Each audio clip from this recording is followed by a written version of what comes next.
Baik, bismillahirrahmanirrahim. Assalamualaikum warahmatullahi wabarakatuh. Alhamdulillahirrabbilalamin. Wassalatu wassalamu ala asyrofil anbiya'i wal mursalin wa ala alihi wasahbihi ajmain amma ba'du.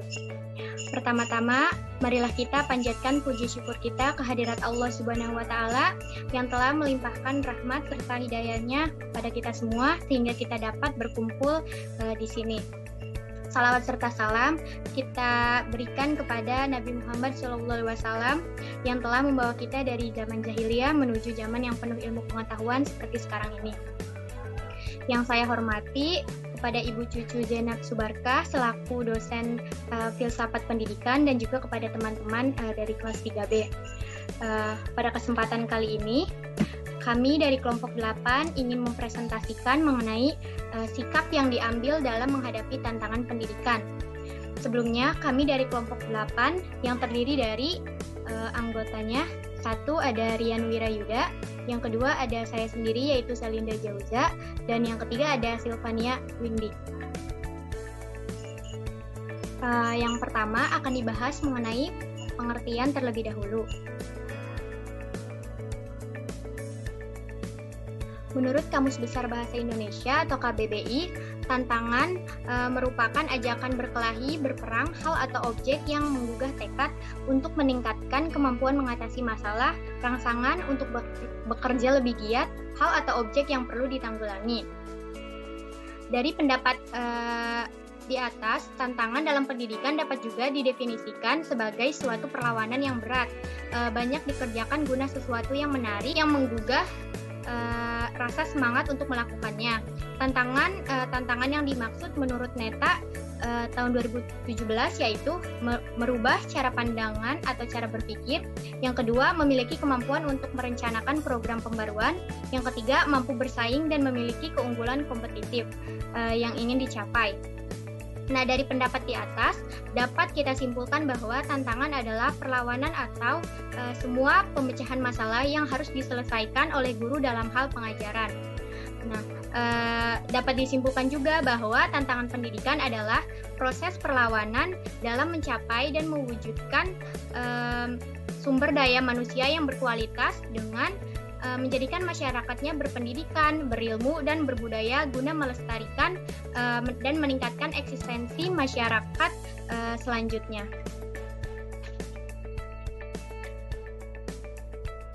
Selanjutnya akan dibahas oleh rekan saya yang lain yaitu Silvania.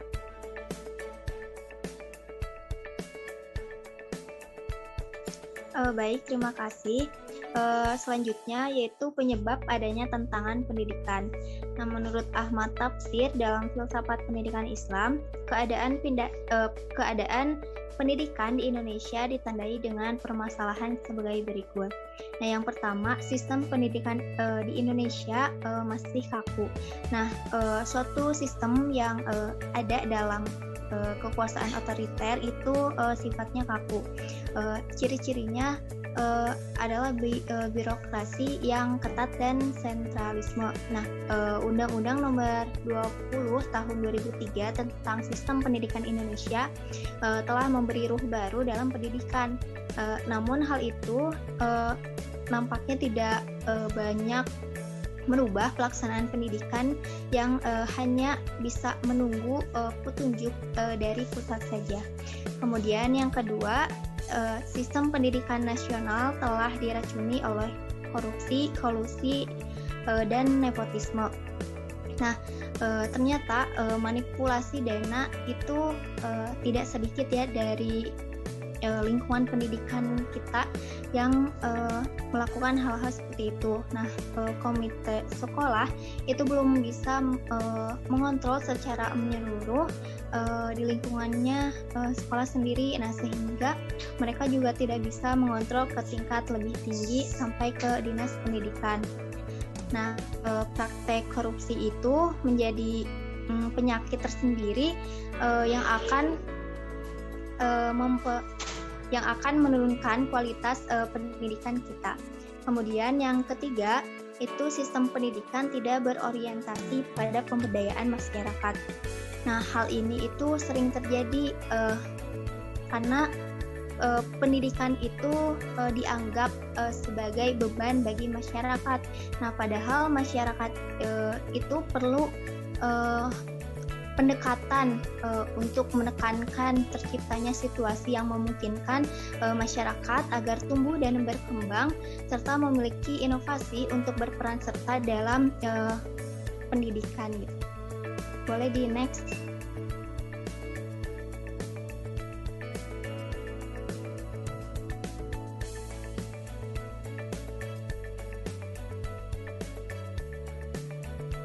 Nah, selanjutnya yang keempat, sistem pendidikan belum mengantisipasi abad ke-21.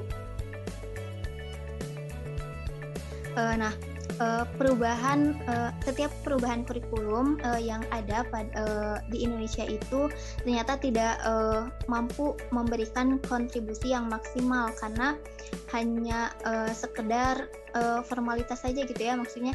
Jadi ketika ada pergantian dari pendidikan dari pusatnya, tentu akan terjadi perubahan kurikulum. Nah, pergantian kebijakan pemerintah tersebut hampir pasti mengubah tatanan pendidikan di Indonesia itu sendiri.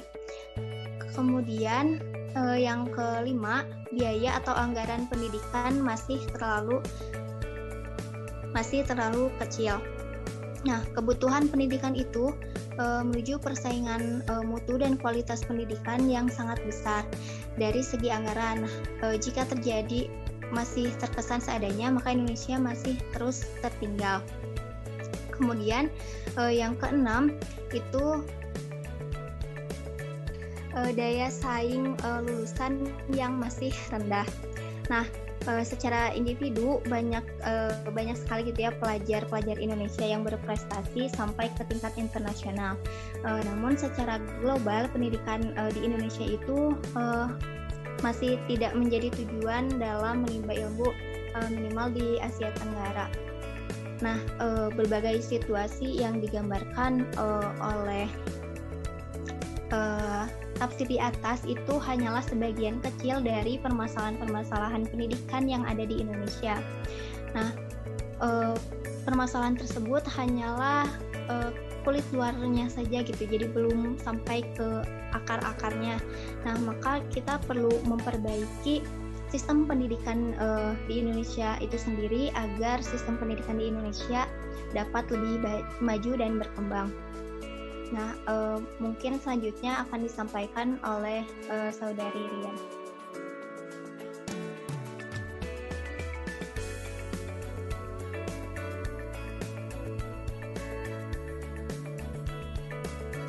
Baik, materi selanjutnya yaitu sikap yang diambil dalam menghadapi tantangan pendidikan.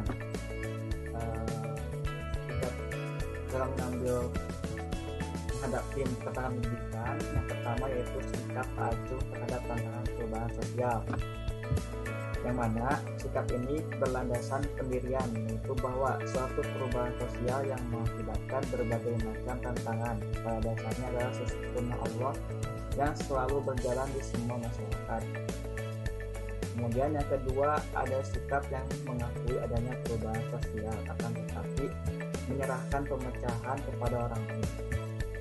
Jadi sikap ini bersifat moderat. Sikap ini menyatakan secara sejarah bahwa institusi sekolah sebenarnya tempat untuk akumulasi ilmu pengetahuan dan berbagai tempat untuk melaksanakan tugas, informasi atau tradisi sosial generasi ke generasi berikutnya. Kemudian yang ketiga, ada sikap yang mengidentifikasi perubahan dan berpartisipasi dalam perubahan itu. Yang mana sikap ini yaitu pikir bahwa peran lembaga pendidikan komit untuk kehidupan masyarakat yang tengah berlangsung di realitas masyarakat kita, sehingga lembaga pendidikan bertanggung jawab untuk mengenalkan realitas yang ada. Kemudian yang keempat, sikap yang aktif yang perubahan sosial dan menjadi pendirian bahwa lembaga pendidikan harus bertanggung jawab atau perubahan sosial harus selalu bergerak sepanjang waktu. Juga harus mengatur mekanisme sosial dengan kebutuhan masyarakat, teknologi dan organisasinya. Jadi inilah 4 sikap menghadapi alternatif tantangan akibat adanya perubahan sosial yang bersumberkan dari perubahan kebudayaan manusia.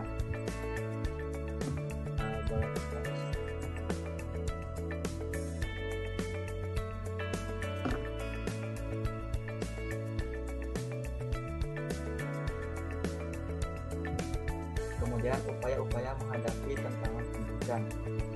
Menurut Akmal Khawi 2017, terdapat upaya-upaya untuk mengantisipasi tantangan oleh pendidikan Islam. Yang pertama yaitu mengembangkan tradisi ilmiah di lembaga pendidikan Islam. Kemudian yang kedua, mengaktifkan setiap komponen kurikulum supaya berfungsi lebih maksimal. Kemudian yang ketiga yaitu meningkatkan profesionalitas guru, pengelolaan, serta menyediakan fasilitas sarana dan prasarana. Nah, jadi dapat disimpulkan bahwa upaya yang dapat dilakukan menghadapi tantangan pendidikan adalah dengan meningkatkan profesionalitas pendidik, menyediakan fasilitas dan sarana, metode group investigation, sehingga dapat dicapai pendidik yang dapat mempersiapkan peserta didik untuk menghadapi permasalahan serta mampu bersaing dan kemajuan pendidikan abad ke-21. Dalam menghadapi tantangan pendidikan abad ke-21 dengan meningkatkan profesionalitas pendidik abad ke-21 serta metode group investigation dalam proses pembelajaran. Atas itu dari saya serahkan lagi kepada moderator. Baik, terima kasih. Selanjutnya membahas mengenai kesimpulan. Dari penjelasan di atas, maka kita dapat menarik kesimpulan bahwa terdapat 4 sikap dalam menghadapi tantangan pendidikan. Tetapi sikap yang diambil dalam menghadapi tantangan pendidikan yang tepat yaitu sikap yang mengidentifikasikan perubahan dan berpartisipasi dalam perubahan itu, serta sikap yang lebih aktif yang melibatkan diri dalam perubahan sosial dan menjadikan dirinya sebagai pusat perubahan sosial. Yang kedua, upaya yang dapat dilakukan dalam menghadapi tantangan pendidikan adalah dengan meningkatkan profesionalitas pendidik, menyediakan fasilitas dan sarana, dan metode group investigation. Nah, sehingga dapat dicapai pendidik yang dapat mempersiapkan peserta didik untuk hadapi permasalahan serta mampu bersaing dalam kemajuan pendidikan abad ke-21. Mungkin sekian pemaparan materi dari kelompok kami. Mohon maaf atas segala kekurangan dan kesalahan. Terima kasih. Wassalamualaikum warahmatullahi wabarakatuh.